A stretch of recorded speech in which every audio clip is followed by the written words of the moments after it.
السلام علیکم دوستو، یہ جو سلسلہ ہے زائد کے اللہ سے باتیں ہیں، اس میں ساری باتیں میری اور میرے دل کی ہوتی ہیں۔ یہ کوئی فلسفہ یا کوئی اور عقیدہ وغیرہ نہیں ہے، یہ میرے دل کی اور میری سرگوشی ہوتی ہے۔ میں نے اپنے آپ سے کہا تو کون ہے؟ تو ایک آواز آئی، میں زائد ہوں، ایک کمزور تلخ لہجے والا خود سے بیزار انسان۔ پھر اندر سے کوئی بولا، اگر تو خود کو پہچان لے تو اپنے رب کو پہچان لے گا۔ میں نے کہا پر میں تو خود کو پسند نہیں کرتا، میں اندر سے ٹوٹا ہوا ہوں، بزدل ہوں، نیکی نہیں کرتا، نماز نہیں پڑھتا۔ آواز آئی، یہی پہچان کی ابتدا ہے۔ جو اپنی کمزوری دیکھ لیتا ہے وہ دراصل روشنی کے قریب ہوتا ہے۔ میں خاموش ہوا، مگر دل کے اندر کوئی کہہ رہا تھا، نفس تیری زنجیر ہے، روح تیرا پر اگر تو چاہے تو اڑ سکتا ہے۔ نفس تیری زنجیر ہے، روح تیرا پر اگر تو چاہے تو اڑ سکتا ہے، اگر نہ چاہے تو زمین پر رینگ سکتا ہے۔ میں نے پوچھا پھر خدا کہاں ہے؟ جواب آیا، جب تو اپنی خواہش سے ہٹ جائے تب ہر سانس میں وہی ہے۔ خود میں جتنا کھو گیا ہے وہی اتنا ظاہر ہوا ہے۔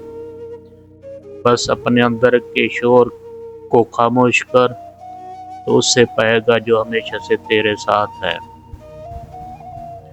میں نے اپنے رب سے کہا، یا رب، میں نہیں بدلنا چاہتا، میں تھک چکا ہوں نصیحتوں سے، میں تھک چکا ہوں بتانے سے کہ میں غلط ہوں۔ بس یوں سمجھ لے میں جیسا ہوں تیرا ہوں۔ خاموشی طویل ہوئی، پھر دل کے کسی گوشے سے جواب آیا، اگر تو واقعی میرا ہے تو بدلنا میں خود تجھے سکھاؤں گا۔ تجھے کسی وعظ، کسی خوف، کسی دھمکی کی ضرورت نہیں۔ میں تیری ذات کے اندر خود اپنی روشنی ڈال دوں گا۔ میں نے کہا، پر میں سست ہوں، غافل ہوں، نالائق ہوں۔ آواز نے کہا، تو جو خود کو غافل مان لیتا ہے وہ غافل نہیں رہتا۔ غفلت کا اصل زہر یہ ہے کہ بندہ سمجھے وہ ہدایت پر ہے، اور تو اب بھی مجھ سے بات کر رہا ہے۔ یہی تو میری رحمت کا ثبوت ہے۔ میں نے کہا، پر لوگ کہتے ہیں میں گمراہ ہوں۔ آواز ہنسی، بڑی نرم، بڑی قریب، اگر سب تجھے گمراہ سمجھتے ہیں مگر تو مجھ سے جڑا ہے تو سمجھ لے تو ابھی راستے پر ہے، کیونکہ جو مجھ سے دور ہو جائے وہ بحثوں میں لگ جاتا ہے، اور جو میرے قریب ہو وہ بس خاموش ہو جاتا ہے۔ میں رونے لگا، کہا، یا رب، میں نہیں جانتا تجھ سے کب راضی ہوتا ہے، پر بس اتنا جانتا ہوں کہ میں تیرا ہوں۔ تو دل میں